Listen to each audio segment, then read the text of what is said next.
मैं स्नेहा 32 साल की एक साधारण गृहिणी हूँ। मेरी शादी को 10 साल हो चुके हैं और मेरा पति राघव एक सॉफ्टवेयर इंजीनियर है। हम दोनों की जिंदगी आराम से कट रही थी, पर जैसे हर शादीशुदा रिश्ते में होता है, समय के साथ रोमांच कम हो गया था।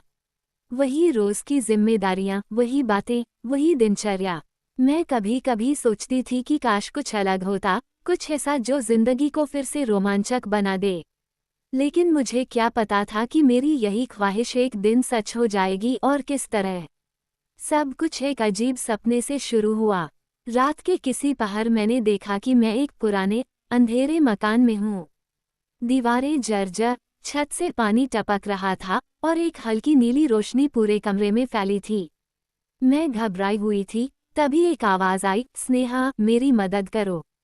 मैंने पीछे मुड़कर देखा। एक औरत खड़ी थी, बेहद सुंदर, लेकिन उसकी आंखों में अजीब सी उदासी थी। मैंने डरते डरते पूछा, कौन हो तुम? उसने धीमे से कहा, मेरा नाम माधवी है। मैं यहाँ कई सालों से फंसी हूँ। मुझे इस कैद से आज़ाद करो। मैंने घबराकर आंखें खोल दी। दिल जोर जोर से धड़क रहा था। ये सपना इतना असली लग रहा था कि मैंने पानी पीने के लिए किचन की ओर कदम बढ़ाए।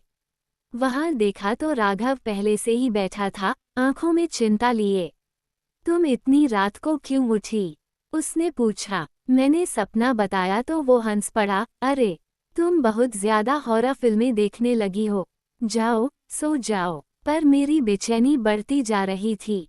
अगले दिन मैं अपनी सहेली अंजलि से मिली। उसे सपना बताया तो उसने कहा, सपने यूं ही नहीं आते, कहीं ये जगह असली तो नहीं।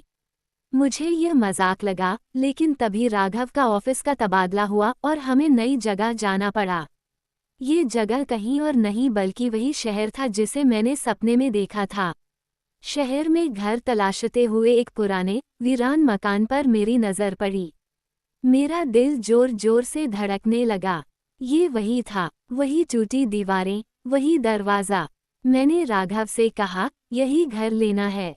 उसने मुझे अजीब नज़रों से देखा, तुम पागल हो गई हो। ये घर भूथा लगता है।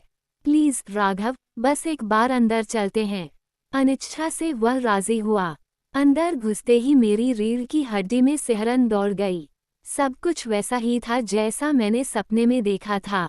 तभी एक बूढ़ा चौकीदार आया और बोला, मैडम, ये घर मत लीजिए। यहाँ अजीब घटनाएं होती हैं। कैसी घटनाएं? मैंने हिम्मत जुटाकर पूछा। यहाँ कई साल पहले एक औरत रहती थी, माधवी। उसके पति ने उसे धोखा दिया और मारकर यहीं दफना दिया। तब से उसकी आत्मा यहाँ भटक रही है। माधवी, मेरा सपना सच था। राघव ने मेरा चेहरा देखा। वह जानता था कि अब मैं पीछे नहीं हटूंगी। हमने वह घर खरीद लिया और रहने लगे। शुरुआत में सब ठीक था, लेकिन फिर अजीब घटनाएं होने लगीं।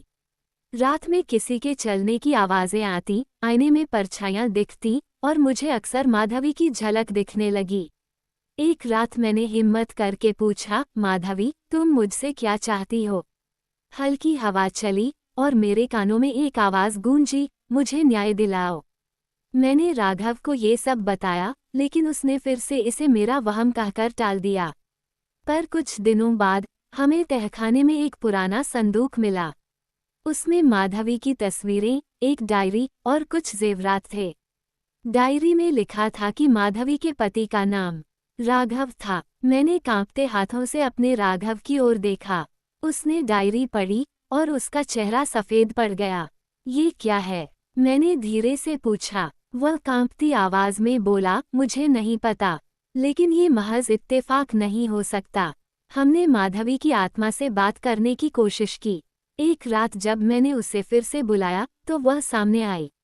स्नेहा, तुम्हें अब सब समझना होगा। ये तुम्हारा और राघव का दूसरा जन्म है। पिछले जन्म में भी तुम मेरी ही तरह उसकी पत्नी थी, लेकिन उसने मुझे धोखा दिया था। इस जन्म में तुम उसे बदल सकती हो, या फिर इतिहास दोहराया जाएगा। मैंने घबराकर राघव की ओर देखा। वह भी डर से कांप रहा था।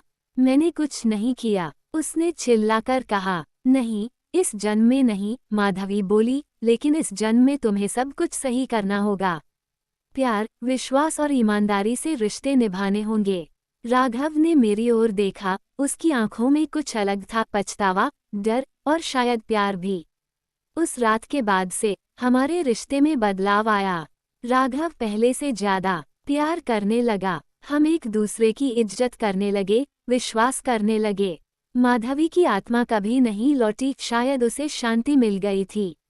लेकिन मेरे मन में अब भी एक सवाल था, क्या मैं वाकई इस जन्म में राघव को बदल पाई, या फिर इतिहास खुद को दोहराने वाला था।